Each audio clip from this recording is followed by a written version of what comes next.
आप लोगों के पास दोनों पुस्तकें पीडीएफ फाइल में हैं, उसको देखिए और मूल रूप से अपना प्रयास श्लोक और सूत्र के हार्द को समझना है। आपके पास कॉपी होनी चाहिए, पेन होना चाहिए।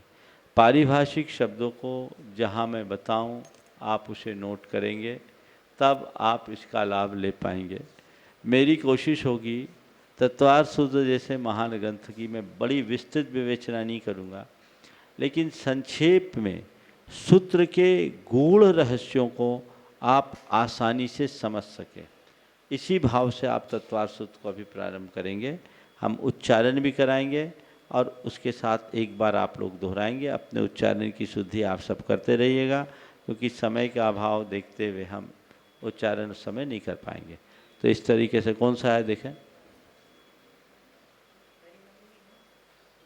हाँ ठीक है, पंडित कैलाश चंद्र जी की है, बढ़िया है, आप उसका उपयोग कर सकते हैं।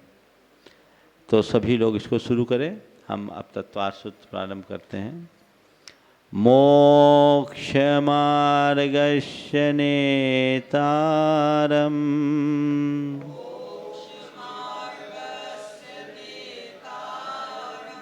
मोक्ष मार्गस्य नेतारम्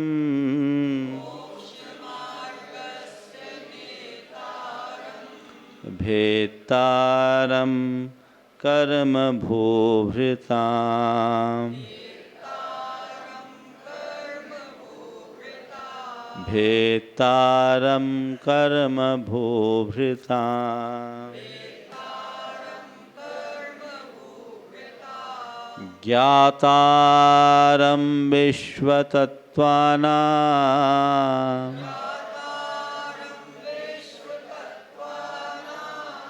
ज्ञातारं विश्वतत्त्वानां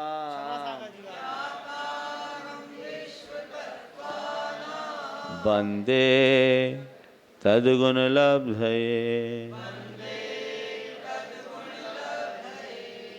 बोलिए।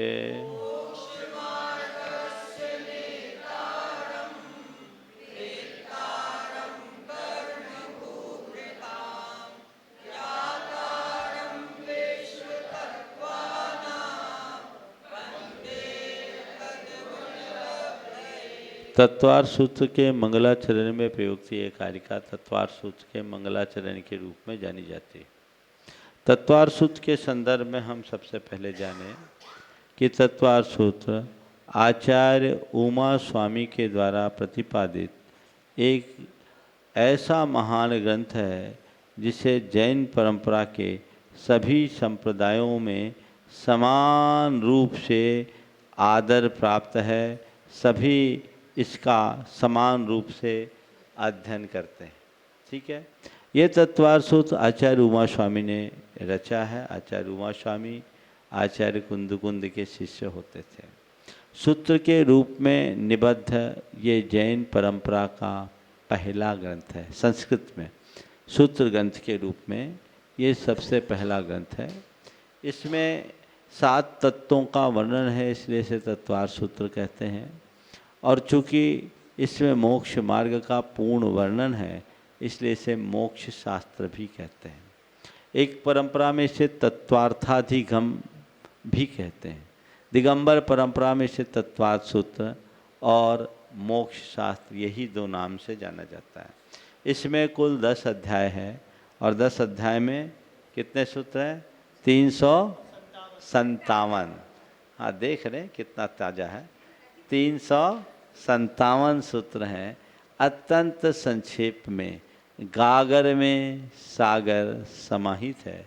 लगभग जैन धर्म के सभी प्रथमान योग संबंधित विषयों को छोड़कर सभी मुख्य प्रतिपाद्य प्रमेय इसमें है। जो भी हमारे यहाँ हमें जानने लायक बातें हैं वो है 7 तत्वों का जो जीवन का सार है, उसका निचोड़ यहाँ है। 10 अध्याय हैं। 10 अध्याय में पहले अध्याय में मुख्य रूप से 7 तत्वों का परिचय देते हुए सम्यक दर्शन का स्वरूप और सम्यक ज्ञान का विवेचन है। दूसरे अध्याय में जीव तत्व में की चर्चा करते हुए जीवों के भाव और उसके साथ सांसारिक जीवों का विस्तार से विवेचन है। तीसरे अध्याय में अधोलोक और मध्यलोक का विवेचन करते हुए नरक लोक का सांगोपांग विवेचन है। चौथे अध्याय में चारों निकाय के देवों का वर्णन है। पांचवें अध्याय में अजीव तत्व का वर्णन करते हुए छह द्रव्य और पंचाष्टिकाय का सांगोपांग विवेचन है। छठे अध्याय में आश्रव तत्व का वर्णन है और उस आश्रव तत्व में 8 कर्मों के आश्रवों के अलग अलग कारण और आश्रवगत भेद का उल्लेख। सातवें अध्याय में व्रतों की मुख्य रूप से चर्चा है। 5 महाव्रत, 5 अनुव्रत और श्रावक के 12 व्रतों की चर्चा के साथ साथ सम्यक दर्शन के अतिचार और संलेखना व्रत का उल्लेख है और गृहस्थों के द्वारा किए जाने वाले दान रूप कर्म का भी विशेष वर्णन है। 8वें अध्याय में बंध तत्व का वर्णन है और इस बंध तत्व के प्रतिपादन में पूरे के पूरे 8 कर्मों का सांगोपांग विवेचन है। 9वें अध्याय में संवर और निर्जरा तत्व की चर्चा है जिसमें पूरी जैन साधना की प्रक्रिया विवेचित है और 10वें अध्याय के 9 सूत्रों में मोक्ष तत्व का वर्णन है। इस प्रकार 357 सूत्रों में तत्वार सूत्र रचित है। अभी हमने जिस मंगलाचरण की चर्चा की, अभी हम उसका अर्थ आप सबसे करेंगे। कुछ लोग कहते हैं ये तत्वार सूत्र का मंगलाचरण नहीं है क्योंकि किसी भी आचार्य ने इसकी टीका नहीं की। अगर आचार्य उमा स्वामी कृत ये श्लोक होता तो आचार्य पूज्यपाद, आचार्य अकलंक या आचार्य विद्यानंदी जैसे महान आचार्य उसकी टीका जरूर किए होते। लेकिन जो भी हो, ये श्लोक बहुत प्रयोजनीय है और आज हम इसे तत्वार सूत्र का ही अंग मान करके उसके मंगलाचरण के रूप में प्रयुक्त करते हैं। तत्वार सूत्र के विषय में ऐसी एक कथा आती है कि एक आचार्य पूज्यपाद ने जो इसकी पीठिका लिखी है, उस पीठिका में ऐसा है कि एक भव्य जीव अपनी आत्मा की हित की अपेक्षा रखते हुए एक आचार्य के चरणों में गया और उनसे पूछा, गुरुदेव आत्मा का हित किस में है? तो गुरुदेव ने कहा कि आत्मा का हित मोक्ष में है। प्रभु, उस मोक्ष की प्राप्ति का उपाय क्या है? तो उसकी उस जिज्ञासा की पूर्ति के लिए उन्होंने सम्यक दर्शन ज्ञान चारित्राणी मोक्ष मार्ग लिख करके कह करके उसके निमित्त से शास्त्र की रचना की। एक ये कथन भी आता है कि एक महाराज किसी के आहार के लिए गए थे। वो किंवदंती ही है, ये जो बात है तो लिखित है, लेकिन ये है कि लिखा था दर्शन ज्ञान चारित्राणी मोक्ष मार्ग। तो आचार्य ने दर्शन करते समय देखा, आहार करते समय देखा तो उसमें सम्यक लिख दिया और फिर इस ग्रंथ की रचना की। हालांकि वह पुष्ट नहीं है। आचार्य पूज्यपाद ने जो भूमिका बनाई है हमें उस संदर्भ में इसे देखना चाहिए। अभी हम इसका जो मंगलाचरण में प्रयुक्त श्लोक है, बड़ा प्रसिद्ध श्लोक है, मोक्ष मार्गस्य नेतारम भेतारम कर्म भूभृताम ज्ञातारम विश्व तत्वानां वंदे तद्गुण लब्धे। क्या है? मोक्ष मार्गस्य नेतारम, मोक्ष मार्ग के नेता को। किनको? मोक्ष मार्ग के नेता को। नेता किसको बोलते हैं? जो सबको ले जाए उसको बोलते हैं नेता। नयति इति नेता, ले जाए, पार लगाए। तो जो मोक्ष मार्ग के नायक हैं, खुद मोक्ष के मार्ग में चलकर सबको मोक्ष मार्ग में ले चलने वाले हैं, मोक्ष मार्ग के नेता को। वे कैसे हैं? भेतारम कर्म भूभृताम, कर्म रूपी भूभृत, भूभृत बोलते पहाड़, दो कर्म रूपी पर्वतों को भेतारम यानी भेदने वाले। कैसे? कर्म रूपी पर्वत को भेदने वाले यानी चूर चूर कर डालने वाले। कैसे कर डालने वाले? चकना चूर कर डालने वाले, है ना, टुकड़े टुकड़े कर देने वाले। किसको? कर्म रूपी पर्वत को। और ज्ञातारम विश्व तत्वाना, विश्व यानी सकल पदार्थों के तत्वों को, सकल तत्वों को, सारे संसार को। ज्ञातारम यानी जो ज्ञाता हैं, यानी जो समस्त तत्व के ज्ञाता हैं, उन्हें वंदे, मैं नमस्कार करता हूँ। क्यों नमस्कार करता हूँ? तद्गुण लब्धे, उनके गुणों की प्राप्ति के लिए मैं उन्हें नमस्कार करता हूँ। तो क्या हुआ? श्लोकार मोक्ष मार्गस्य नेता न, मोक्ष मार्ग के नेता को, भेदारम कर्म भूवृताम, कर्म रूपी पर्वत को भेद डालने वाले को, और ज्ञातारम विश्व तत्वानम, जो सकल तत्व को या विश्व के समस्त तत्वों को जानने वाले हैं, उन्हें मैं बंदे नमस्कार करता हूँ। क्यों? तद्गुण लब्धे, उनके गुणों की प्राप्ति के लिए। इस श्लोक में वीतराग भगवान का जो स्वरूप है वो तीनों आ गया है। अभी हमने आप्त का लक्षण पढ़ा था, जो सर्वज्ञ, हितोपदेशी और वीतरागी हो। तो यहाँ तीनों बता दिए कि मोक्ष मार्ग से नेतारम यानी जो हितोपदेशी हैं, भेदतारम कर्म भूवृताम यानी जो वीतरागी हैं, और ज्ञातारम विश्व तत्वानम यानी जो सर्वज्ञ है। ऐसे अरहंत परमात्मा को इस श्लोक में नमस्कार किया। आगे का जो सूत्र है ये जैन जगत का सबसे प्रसिद्ध सूत्र है, जिसमें पूरे जैन धर्म का सार दिखाई पड़ता है ना। तो चलिए यहाँ से हम शुरू करते हैं।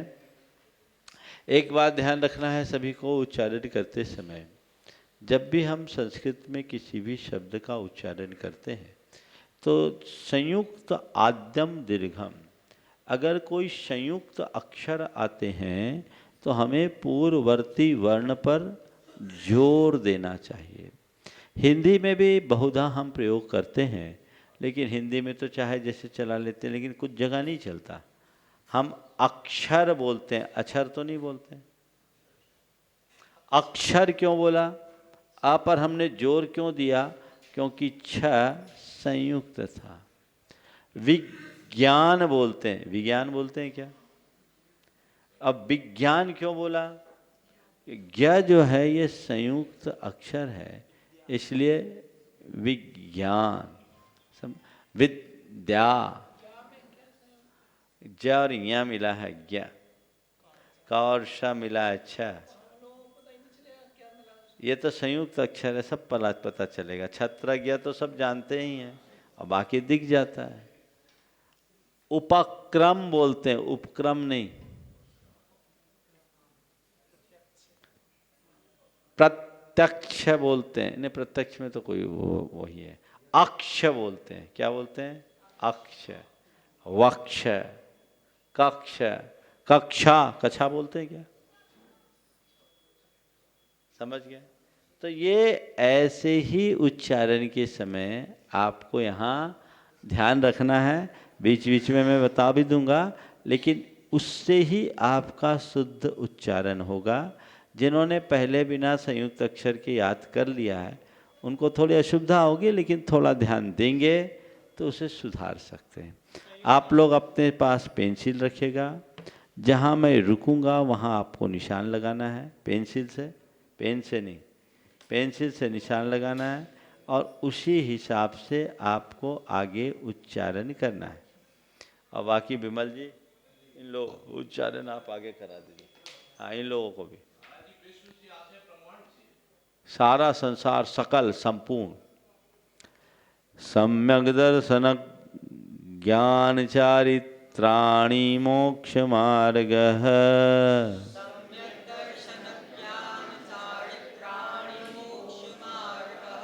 सम्यक दर्शन ज्ञान चारित्राणि मोक्ष मार्ग।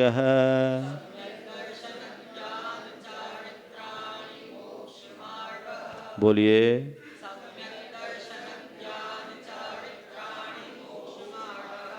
रिवीजन विमल जी कराएंगे आप लोग।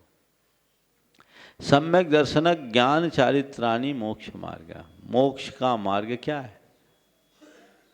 तो सम्यक दर्शन ज्ञान, सम्यक दर्शन ज्ञान चारित्राणि, सम्यक दर्शन, सम्यक ज्ञान और सम्यक चारित्र मोक्ष का मार्ग है।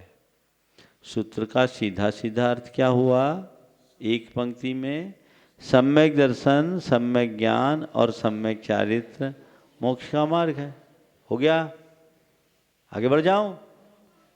महाराज इतने में नहीं पेट भरेगा, कुछ और बताइए। सूत्र का इतना अर्थ तो बता दिया, लेकिन सूत्र में इतना ही अर्थ नहीं है, और क्या अर्थ है? सम्यक दर्शन, सम्यक ज्ञान, सम्यक चारित्र मोक्ष का मार्ग है, लेकिन तीनों मिलकर मोक्ष मार्ग है, अकेले नहीं। महाराज लिखा तो नहीं, लिखा है, आप पढ़ना तो जानो। सूत्र में लिखा है, क्या लिखा है? तीनों मिलकर ही मोक्ष मार्ग है, अकेले नहीं है। सीधा सीधा तो लिखा, सम्यक दर्शन ज्ञान चारित्राणि मोक्ष मार्ग है। सम्यक दर्शन ज्ञान और चारित्र मोक्ष का मार्ग है? नहीं। सम्यक दर्शन ज्ञान चारित्राणि ये बहुवचनांत पद है और तीनों को मिला दिया है। तो ये तीनों क्या लिखा?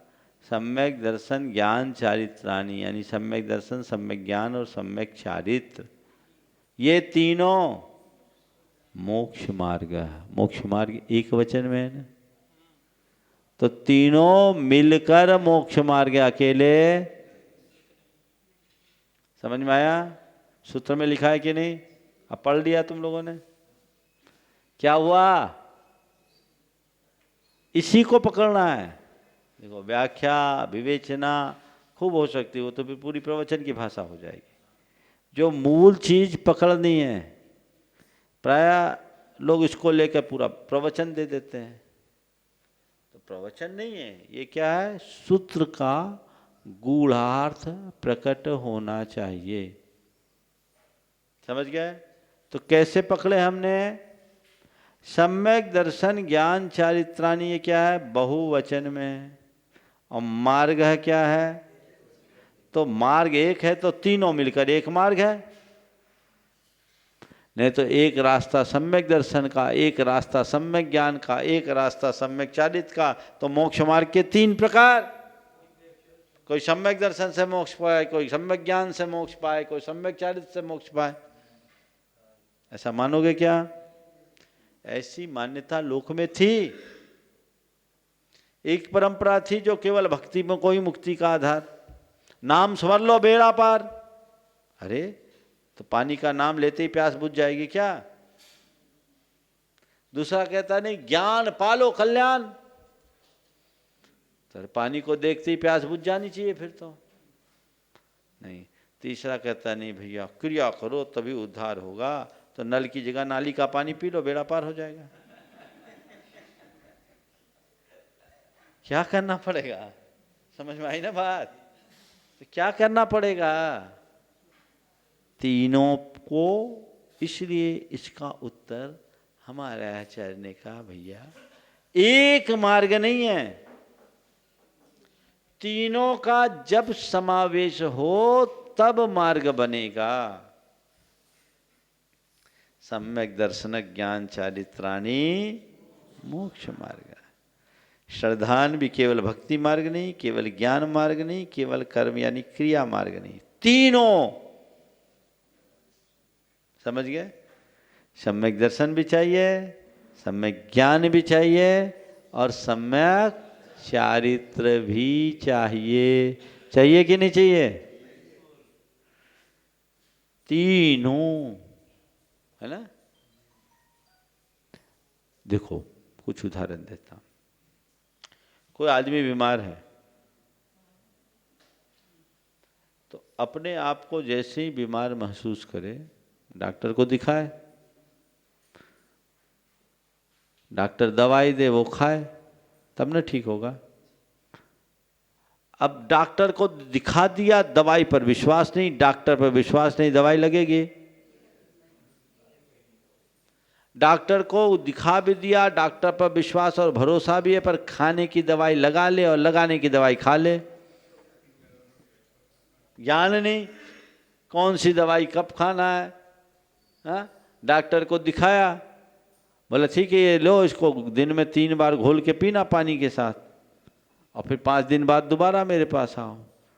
तो गया 5 दिन बाद, बोले डॉक्टर साहब दवाई लिया, आराम नहीं मिला। बोले कहा पर्चा कहाँ है? बोले वो तो हमने घोल के पी लिया।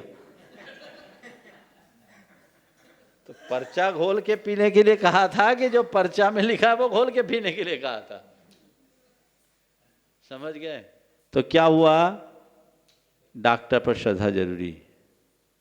फिर जो दवा दी जा रही है उस पर भी, उसका भी ज्ञान होना चाहिए। प्रिस्क्रिप्शन में क्या लिखा है, कौन सी दवाई कितनी मात्रा में कब कब हमें लेना है, इसका पता होना चाहिए ना। एक साथ पूरी शीशी नील पी लो, ठीक है, जल्दी आराम मिल जाए, गड़बड़ होगा ना। ज्ञान रखते हैं, ज्ञान भी है। और दवाई तो ले आए और अलमारी में पैक करके रख दो, खाओ नहीं तो आराम मिलेगा। तो जैसे एक छोटे से रोग के लिए उसकी चिकित्सा कराते समय चिकित्सक और उसके द्वारा प्रदत्त औषधि पर विश्वास हो, उसका पूरा ज्ञान हो और वैसा आचरण हो, तब हम आरोग्य पाते हैं। तो भव रोग से बचने के लिए भी तो ये तीनों चीजें चाहिए, चाहिए कि नहीं चाहिए? अभी ये प्रसंग नहीं है, बताएंगे बाद में। अब यहाँ की बात रहो। दवाई लेते समय यही भाव रखना चाहिए कि ये औषधि मेरे लिए गुणकारी हो। श्वास अंदर रखते हुए दवाई लेना चाहिए, पूरक स्वर में। समझ गए? किसी भी चीज का लाभ आपको तब मिलेगा, उससे आपके अंदर पॉजिटिविटी जाएगी। ले लो, फिर बाद में श्वास छोड़ो। समझ गए?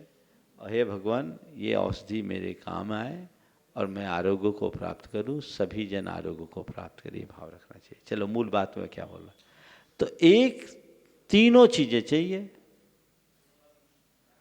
इसी तरह मोक्ष मार्ग में भी सम्यक दर्शन, सम्यक ज्ञान, सम्यक चारित्र, तीनों की एकता जरूरी है। बात बैठ गई दिमाग में? आचार्य महाराज इस सूत्र का बड़ा सरलतम अनुवाद करते हैं। सम्यक दर्शन ज्ञान चारित्राणी का अर्थ क्या है? देखभाल कर चलना। क्या करो? देखभाल कर चलना या देखभाल कर चलो। देखना सम्यक दर्शन, भालना समझना सम्यक ज्ञान, और चलना यानी सम्यक चारित्र। देखभाल कर चलोगे तो पहुंच जाओगे, और नहीं है तो अस्पताल पहुंचोगे, और कहां जाओगे? बिना देखे भाले चलोगे तो कहां जाओगे? या तो अस्पताल या ऊपर। तो मोक्ष मार्ग में चलने के लिए इन तीनों को ध्यान रखना है। ठीक है, दो उदाहरण और देता हूं। नसैनी देखिए, नसैनी कैसी होती है? आजू बाजू में दो खड़ी लकड़ी होती है, बल्ली बांस कुछ भी, और बीच में कुछ आड़ी लकड़ियां होती है जो दोनों को जोड़े रहती है, तब नसैनी बनती ना। हाँ, अब ये तीनों लकड़ी मिले तो नसैनी है, इनमें से एक भी हटा दो तो नसैनी होगी। आजू बाजू की लकड़ी हटा दो तो नसैनी नहीं, आजू बाजू की लकड़ी रखो तो बल्लियां बनी रहेगी, ये नसैनी कहाँ बनेगी? बीच की लकड़ी हटा दो तो जैसे एक नसैनी के लिए ये तीनों प्रकार की लकड़ियों की जरूरत है, वैसे ही मोक्ष मार्ग में आगे बढ़ने के लिए तीनों चाहिए। आजू बाजू की खड़ी लकड़ियां सम्यक दर्शन सम्यक ज्ञान है जो पैरेलल चलते हैं एक साथ, और बीच की आड़ी लकड़ियां सम्यक चारित्र का प्रतीक है, जिसके आधार पर हम आध्यात्मिक ऊंचाइयों का स्पर्श करते हैं। समझ गए? जितनी सीढ़ी चढ़ोगे उतने ऊपर जाओगे। 14 सीढ़ी चढ़ गए तो पार, मंजिल आ गई। तो इसका नाम मोक्ष मार्ग है। ठीक है, एक और उदाहरण ले लो। ये इसलिए बताए दे रहा हूं आज कि ये बैठ जाए, फिर कल से इतना डिटेल नहीं बताऊंगा, मूल मूल बात बताऊंगा। हम लोग जब चलते हैं तो सम्यक दर्शन सम्यक ज्ञान और सम्यक चारित्र, इनको दिमाग, आंख और पैरों का प्रतीक मानो। दिमाग, आँख और पैर। जब हम चलते हैं तो पहले दिमाग से निर्णय लेते हैं कहाँ जाना है, फिर आँख से देखते हैं, फिर पाँव से चलते हैं। चलना तो शुरू कर दिया, डिसीजन ही नहीं कहाँ जाएं, तो सुबह शाम तक मंडराते ही रहेंगे, कहीं पहुँचेंगे। निर्णय तो ले लिया पर आँख मूंद करके चले तो कहाँ पहुँचेंगे? वहीं जहाँ लोग पहुँचाएंगे, हम नहीं पहुँचेंगे।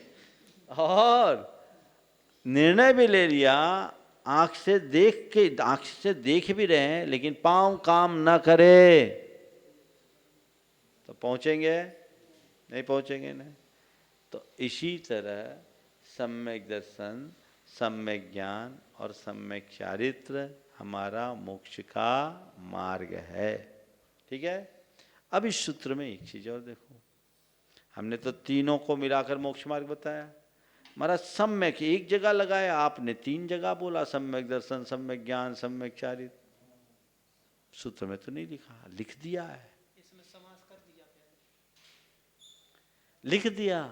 एक जगह लगाया, ये अंडरस्टूड है तीनों में, क्योंकि ये समस्त पद है।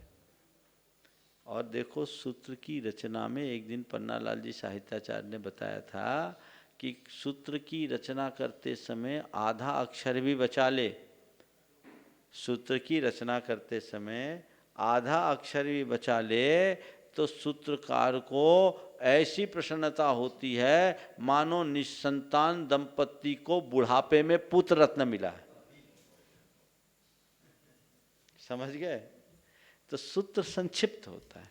तो ये समस्त पद है, सम्यक दर्शन, सम्यक ज्ञान, सम्यक चार्य। अब ये तीनों शब्दों का सम्यक, सम्यक शब्द का अर्थ है समीचीन, सही, यथार्थ, सच्चा। कितने अर्थ बताए? समीचीन, सही, यथार्थ, सच्चा। दर्शन, दर्शन का सामान्य अर्थ होता है देखना, लेकिन यहाँ क्या लेंगे? श्रद्धा। ज्ञान यानी जानना, ज्ञान। और चारित्र चलना। तो सच्ची श्रद्धा का नाम सम्यक दर्शन, यथार्थ ज्ञान का नाम सम्यक ज्ञान, और सच्ची श्रद्धा और यथार्थ ज्ञान के साथ किए जाने वाले सदाचरण को सम्यक चारित्र कहेंगे। तीनों लिखो। सच्ची श्रद्धा, सम्यक दर्शन यानी सच्ची श्रद्धा,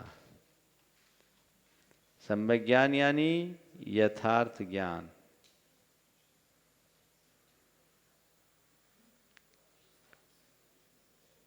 और सम्यक चारित्र मतलब सच्ची श्रद्धा और सच्चे यथार्थ ज्ञान से युक्त सदाचरण। ठीक है। इसी का नाम मोक्ष मार्ग है। आगे डिटेल इनके बारे में बताया जाएगा।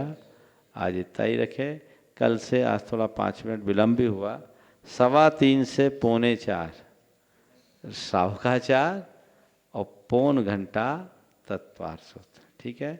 इसमें जो लोग ऑनलाइन सुन रहे हैं उनके कोई प्रश्न हो, वो प्रश्न भी अपने सबमिट कर दें। विमल जी प्रमाणिक में मुझे कंसलाइज बता दें, तो आगे बढ़ने से पहले उनके प्रश्नों का सार में उत्तर दे दें। विषय से संबंधित प्रश्न ही लिए जाएंगे, ऐसा नहीं कि फिर इसका और क्या, विषयांतरित कोई प्रश्न नहीं, ताकि सीमित समय में सब लोग लाभ ले सके। ठीक है। चलिए। बोधि समाधि परिणाम शुद्धि स्वात्मोपलब्धि शिव शौक सिद्धि चिंतामणिं चिंतित वसुदाने त्वां बन्धमानस्य ममास्तु देवी।